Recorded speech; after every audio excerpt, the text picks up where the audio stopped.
September is National Recovery Month, where we celebrate the gains made by those in recovery from substance use disorder. It's also a time where we share treatment options and mental health services for those suffering from addiction.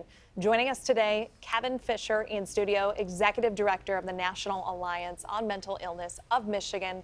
Thanks for being with us this afternoon. Thank you for having me. For starters, for those who aren't familiar, can you tell us a little bit about the Alliance and just some of the resources it provides? So NAMI is the nation's largest grassroots mental health organization, started in 1979, and we're purely dedicated to building better lives for anyone affected by mental illness. So that's people who live with substance use disorder, suicide prevention, intellectual developmental disabilities, anything that affects behavioral health care.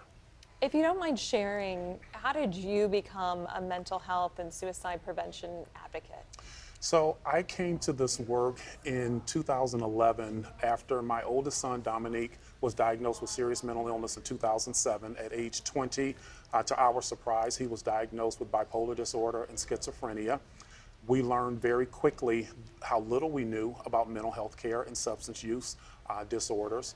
Unfortunately, our journey with Dominique came to an end on June 27th of 2010 when we lost Dominique to suicide.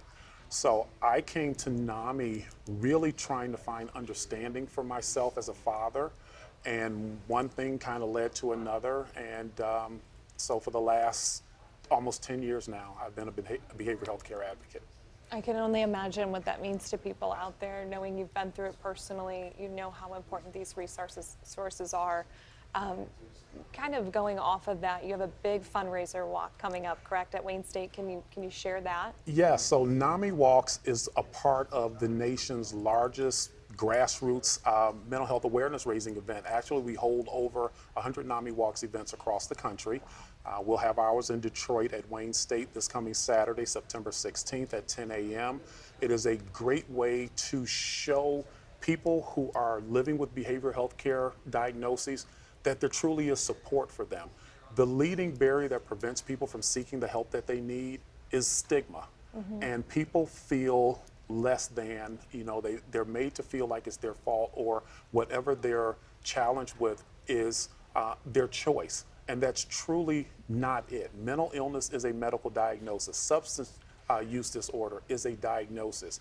And the way we encourage people to get the help that they need is to show them that we support them. So NAMI Walks is a huge way to do that. We raise funds for our local NAMI affiliates, which provide no-cost education and support programs across the communities that we serve here in Michigan. And we touch about 83% of Michigan's population through our NAMI affiliates.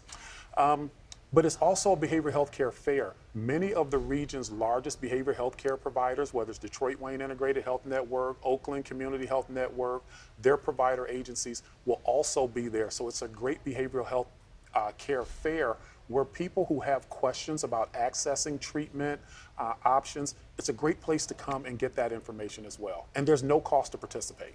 It sounds like you are so widespread with so many resources. I can only imagine the costs associated with that. So with this being such a large fundraiser, is there a specific goal in mind or an amount that you need to continue being able to provide what you do? Yes, we're really happy to say our fundraising goal this year is $200,000. We are at about 82% of our goal, so we're near 165,000 right now.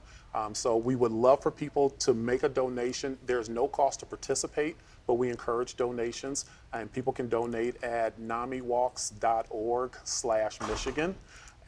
But equally as important to the fundraising is really the awareness raising. Again, our real goal is to eliminate the stigma associated with behavioral health care disorders so we can encourage people to seek the help that they need. Going off of that, we mentioned this is National Suicide Awareness Prevention Month. What would you say to families out there struggling? Maybe, they've already lost a loved one or they're concerned about a loved one. What's important for them? It's easy to say you are not alone, but being a person who was a caregiver to someone who lived with serious mental illness, subsequently lost to suicide, and even experiencing suicidal ideation myself, again, I can tell you the stigma is very isolating. It's very self-isolating. So I would remind people you are not alone. I would ask if you're a person who is either experiencing suicidal ideation or someone who is a survivor of suicide loss, please talk to someone. You know, less than half of the people who we lose to suicide in the United States this year, on an annual basis, I'm sorry, actually has a diagnosed mental illness. Most people are going through something and they feel alone and they don't feel like they have someone to talk to, or they don't feel heard. And so we really encourage people, even before you get there, have a trusted friend or two that you know that when you're struggling, I can call my friend and tell them how I really feel, and even say, you know what, I'm having thoughts of self-harm. I just need you to hear me. I just need you to listen.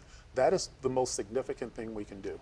You are doing so much to help with the stigma, and I cannot even begin to tell you how much I admire the beauty that is coming out of your loss and the difference you're making for others. And thank you for allowing us to help spread the word.